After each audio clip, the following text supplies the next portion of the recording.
sepuh, udah tua renta, apakah pernah ada adegan dalam kehidupan kita membentak orang tua kita sampai orang tua kita merasa ketakutan kepada anaknya sendiri? Orang tua kita nggak berani untuk mengatakan keinginannya, ingin dibuatkan atau ingin dimasak, ingin dibelikan satu masakan kesukaan dia, saking takut dan saking kagetnya orang tua kita terhadap sikap kita yang pernah memarahi, membentak, bahkan kadang mencela orang tua kita.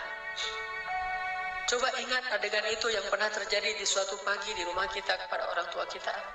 Adegan yang pernah terjadi di suatu malam di hadapan orang tua kita.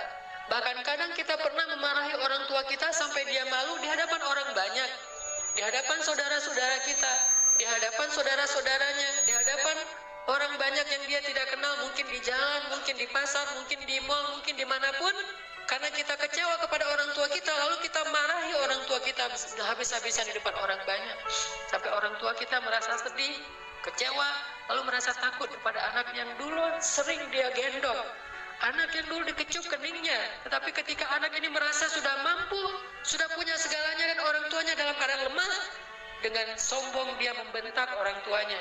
Dengan sombong dia memarahi orang tuanya tanpa pernah peduli dan tidak pernah lagi ingat bagaimana dulu dia diperlakukan oleh ayah ibu. Ingat, adegan itu pernah terjadi dalam kehidupan kita. Kalau kita merasa kita tidak pernah melakukan itu, mungkin kita adalah seorang pelupa. Saya kira orang seperti kita yang dulu pernah masa-masa kelam, pernah nggak stabil emosinya, pernah mengalami masa-masa sulit. Saya kira semua kita pernah ngalamin masa ketika kita benar-benar menyakiti perasaan ayah dan ibu kita.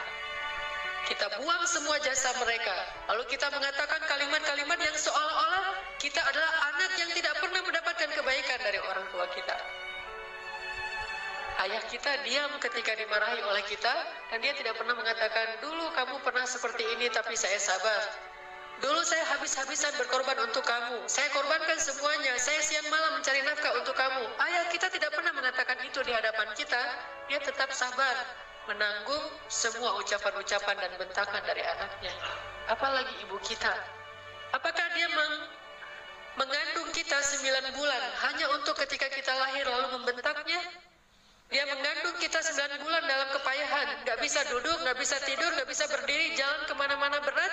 Apakah hanya untuk melahirkan seorang anak yang congkak, sombong, yang kemudian membentak ibunya hanya karena kesalahan kecil yang dilakukan ibunya? Ingat, adegan itu pernah terjadi dalam kehidupan kita.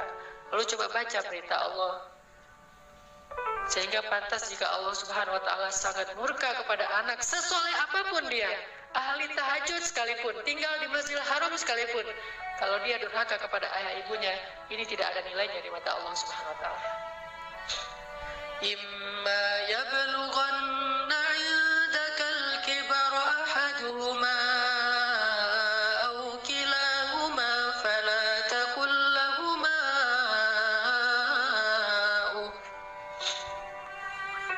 Seandainya salah satu dari mereka atau keduanya tumbuh atau hidup bersama kalian dalam tanggungan kalian, maka janganlah sekali-kali kalian mengatakan kepada keduanya kalimat-kalimat yang menyakiti. Uffin.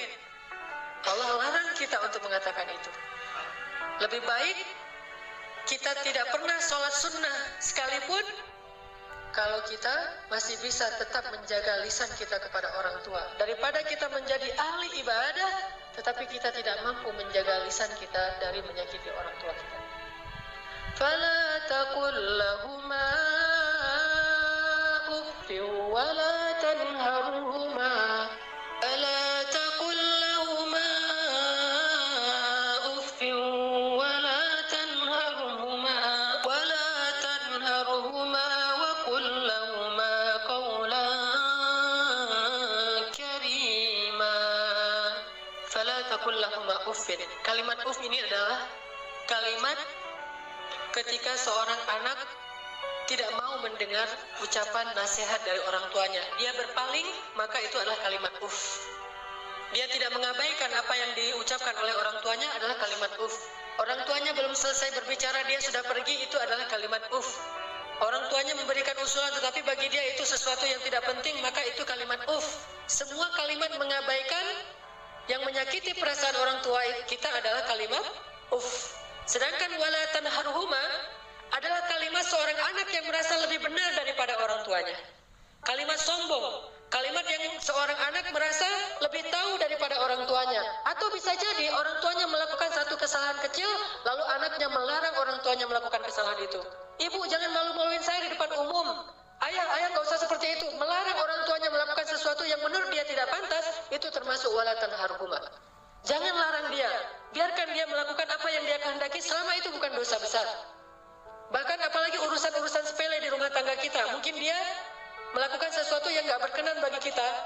Katakanlah misalnya dia memakai baju yang menurut kita tidak selalu pantas, katakanlah dia beradab dengan adab yang tidak terlalu kita senangi. Jangan larang dia, tetapi ajaklah dia bicara yang baik-baik. Jangan pernah melarang dia melakukan sesuatu yang membuat dia merasa disalahkan, yang membuat dia merasa sensitif, karena semua itu masuk wala tanharhuma. Terus apa yang harus kita lakukan? Wa qul lahuma qawlan karima. Katakan kepada keduanya ucapan yang karim, ucapan yang mulia. Bagaimana ucapan yang mulia? Disertai dengan senyum dari anaknya, dengan suara yang lemah lembut, dengan tetap menjaga perasaan orang tuanya. Itulah qawlan karima. Tapi kalau kita mengucapkan kalimat yang paling benar sekalipun, bahkan tentang perintah Allah sekalipun, kita bilang kepada orang tua kita, atau kita larang orang tua kita dari berbuat satu kesalahan. Misalnya ibu kita membicarakan tentang orang lain, dia menggibah, karena dia tidak paham bahwa itu dosa, dia menggibah. Dia tidak pernah ngaji seperti kita, karena nggak punya waktu sebanyak kita, dia sibuk mengurus kita. Suatu saat dia menggibah tentang saudaranya, tentang keluarga, tentang orang lain, maka jangan larang dia dengan cara yang membuat dia merasa sakit hati, membuat dia merasa tersinggung. Walaupun dia salah dan kita yang benar, kita mengatakan kalimat yang baik, yaitu kalimat yang ibu jangan menggibah orang lain, ibu itu dosa besar dan seterusnya, buat dia sedih, itu termasuk wala tanharhuma. Terus apa yang harus kita katakan? Katakan qaulan karima. Pilih kalimat yang paling baik yang bahkan belum pernah kita ucapkan semasa hidup kita, bahkan kepada pacar kita, istri kita, suami kita, orang yang paling kita cintai pun kita belum pernah katakan kalimat sebaik itu. Katakan itu kepada orang tua, mereka lebih berhak dapat kalimat yang terbaik dari anaknya.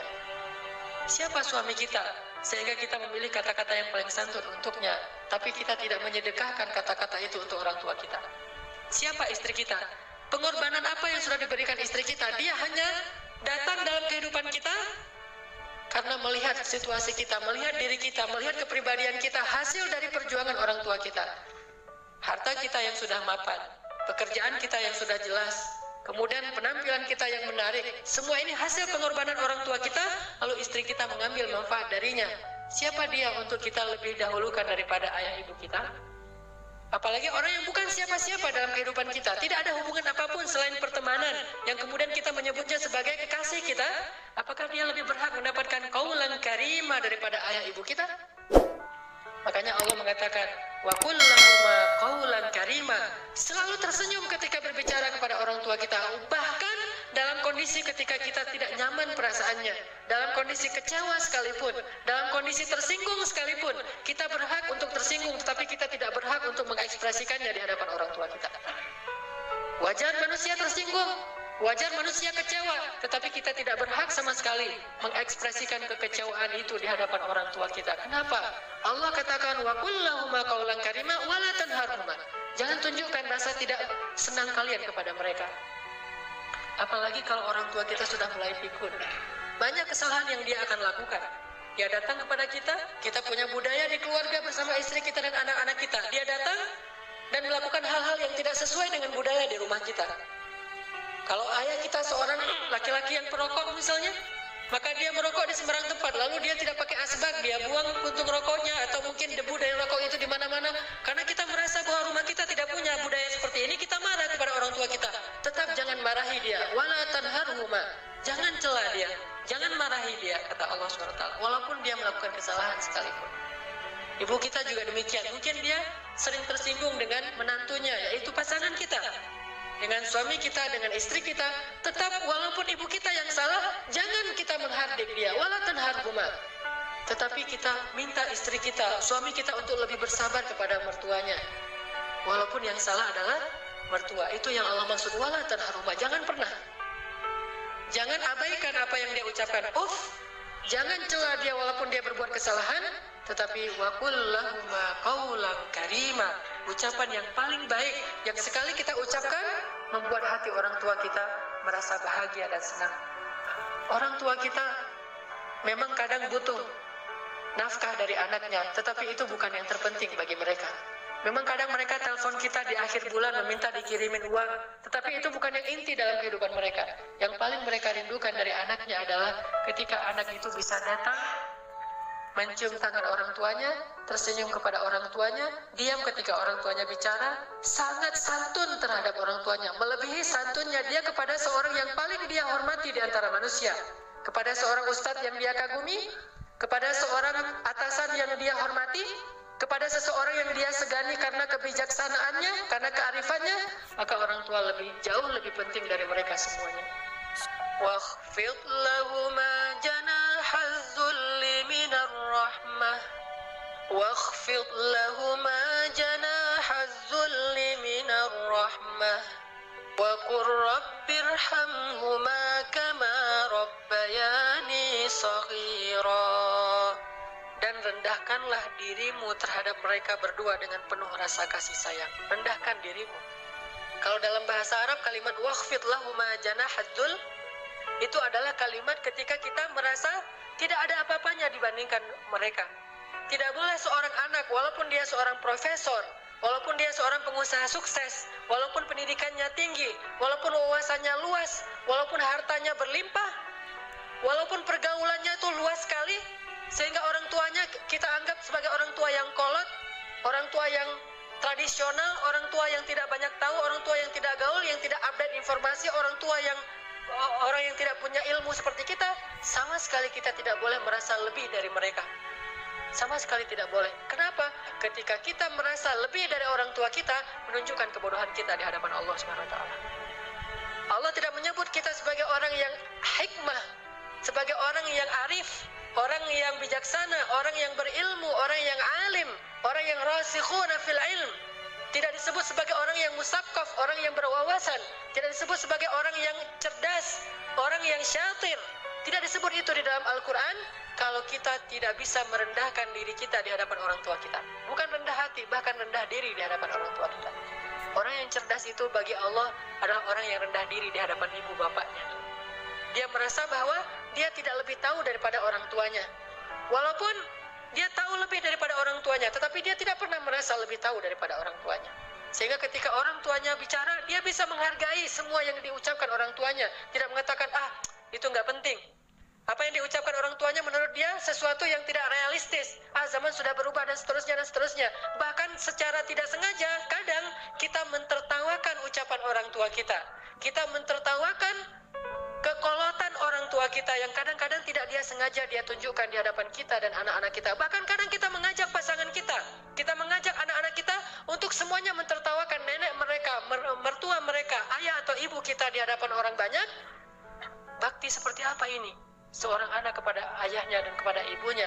Ketika kita sama-sama bersama keluarga kita, anak kita yang udah pintar megang gadget, istri kita yang di tangannya selalu ada HP, sementara kita juga sibuk dengan ke pekerjaan kita. Apa yang ada di tangan ibu kita? Foto anaknya, foto kita ketika kita masih kecil. Dia rindu masa-masa ketika dia bisa memeluk anaknya yang sudah lama tidak memeluknya. Tapi dalam situasi kayak gitu, kita mentertawakan orang tua kita. Siapa kita? Apakah kita menjadi seperti sekarang ini tanpa pengorbanan dari mereka? Maka Allah mengatakan, wakhfid lahuma janahadz dzulli minar rahmah. Rendahkan dirimu di hadapan orang tuamu beserta dengan kasih sayang. Rendahkan diri dengan kasih sayang. Bahkan kalau kata Nabi, ketika ada seorang laki-laki yang menawarkan diri untuk berjihad bersama Rasulullah, Rasulullah bertanya, apakah ibumu masih hidup? Dia mengatakan, ya Rasulullah, ilzam rijlaiha. Apa kalimatnya? Ilzam rijlaiha. Ilzam itu adalah terus menerus. Rijlai artinya dua kaki, ha adalah perempuan.